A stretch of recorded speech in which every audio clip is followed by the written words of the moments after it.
Tere!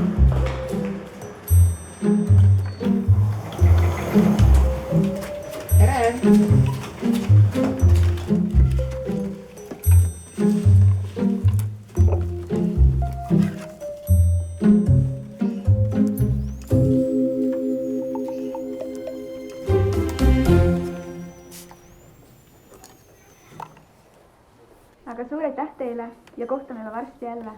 Võta heaks ja kasuta kord päevas hambaniiti. Jaa, mul on meeles. Ennem hammaste pesemist. Head aega.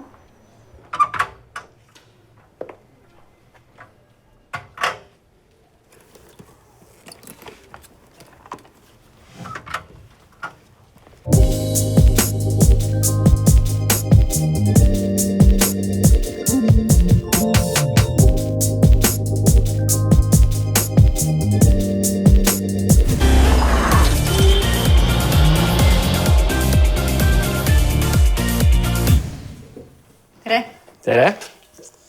Tere! Tere! Väga tore, et tulite mulle oma hambaid näitama. Sest ega sina ise või sinu ema või isa ei saagi väga täpselt sinu hambaid kontrollida. Ja ainult hambaarst saabki vaadata, kas sinu hambad on ilusti puhtad ja terved. On ju nii? Aga kuidas sul on? Kas mõni hammas teeb muret ka? Seda on rõõm kuulda ja väga tubli ema, et tulite lapsega kontrolliga siis, kui laps midagi ei kurda. Aga alustame siis. Istu tooli, sest et nii on kõige parem hambaid vaadata.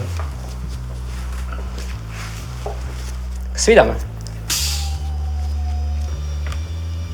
Sõidame veidi.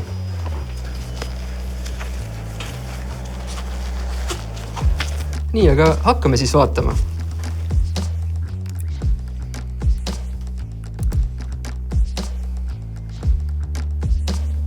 Kõigepealt ma võtan sellise masina ja kõditan natuke õhuga su hambaid. See on vajalik selleks, et ma saaksin su hambad kuivaks ja ma saaksin täpselt näha, kuidas su hammastega seisukord on.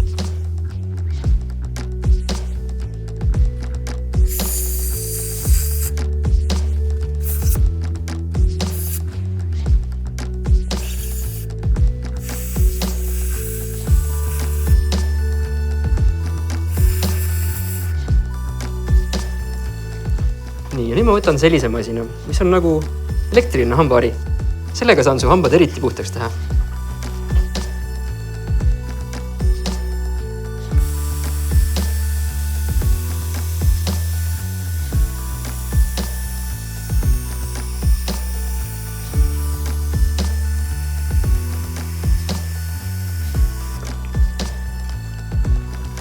Ja nüüd ma võtan sellise masina, mis on nagu väike tolmuimeja.